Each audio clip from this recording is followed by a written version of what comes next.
Good morning students. In this session we are going to start new chapter metals and non-metals.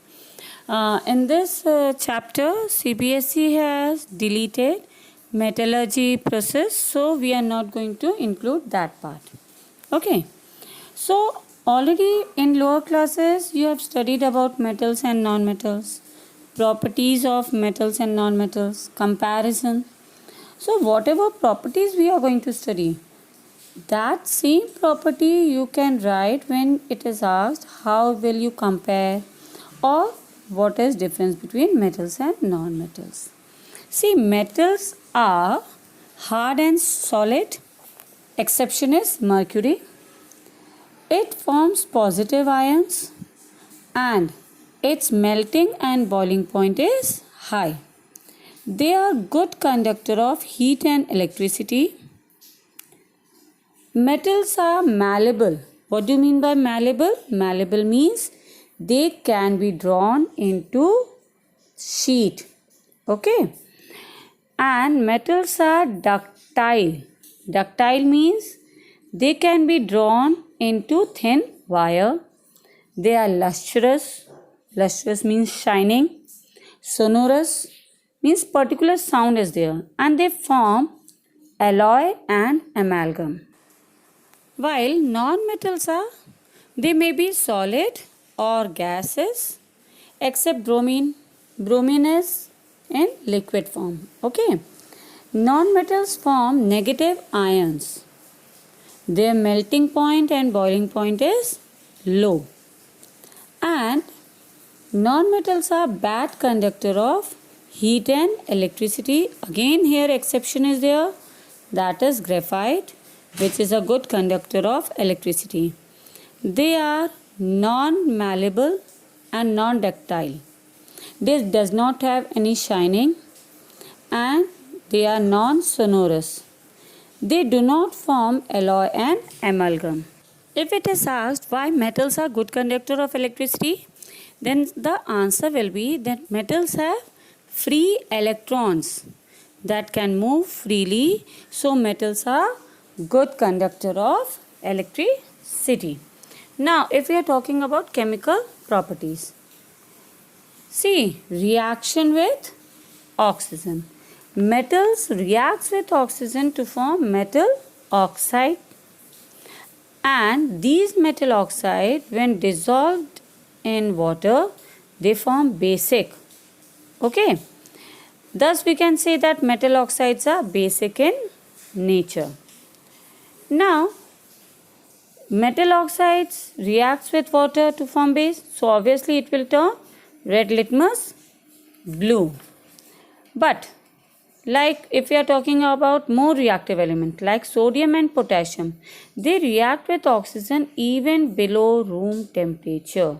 This is the reason that they are stored in kerosene so that they may not come in contact with oxygen and do not burn. Other elements, metals like magnesium, zinc and iron, they react with oxygen on heating, while copper reacts with oxygen on long heating. Now, reaction of metal with water. When metal reacts with water, it forms metal oxides or hydroxides. See, here also, depending upon the reactivity series, potassium, sodium, calcium, they form hydroxide and releases hydrogen gas. Magnesium, zinc and iron,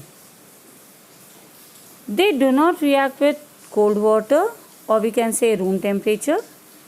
They react with water when it is hot or they react with steam. Clear? Reaction of metal with acid. Metals reacts with acid to form metal salt with the release of hydrogen gas. Here, like if we are taking sodium, magnesium, zinc, iron, they react with both hydrochloric acid, H2SO4, means they react with dilute acid and form metal salt along with the release of hydrogen gas. Copper does not react with dilute acid. Okay, and with concentrated acid, it decomposes acid. Again, one exception is there. Metal, when reacts with nitric acid, hydrogen gas is not evolved. Now it is asked why. The reason is nitric acid is a strong oxidizing agent. Therefore, it oxidizes hydrogen, which is evolved, and forms water, and itself get reduced into nitrous acid. Okay, so that's why nitric acid with metal does not releases hydrogen gas. When metals reacts with metal solution, salt solution, see here what happened. The more reactive element or more reactive metal will displace less reactive metal. Okay, many examples are there. In practical also it is there, and in first chapter also you have studied displacement reaction. So more reactive metal will displace less reactive metal. Like iron. If I have taken a copper sulfate solution is blue in color. So when iron nail is dipped in that and it is left, okay, it should be left for some time. After that we will see that the color of the solution, copper sulfate, was blue in color. Once the iron nail is dipped, after some time the color of the solution will be light green, and the reason for that is iron sulfate is formed due to the displacement reaction, which is light green in color. And you can see that there is a deposition of reddish brown on the nail. It is asked what is the deposition, or why it is reddish brown, what is that reaction? The reaction is displacement reaction, and the reddish brown deposition on the nail is deposition of copper.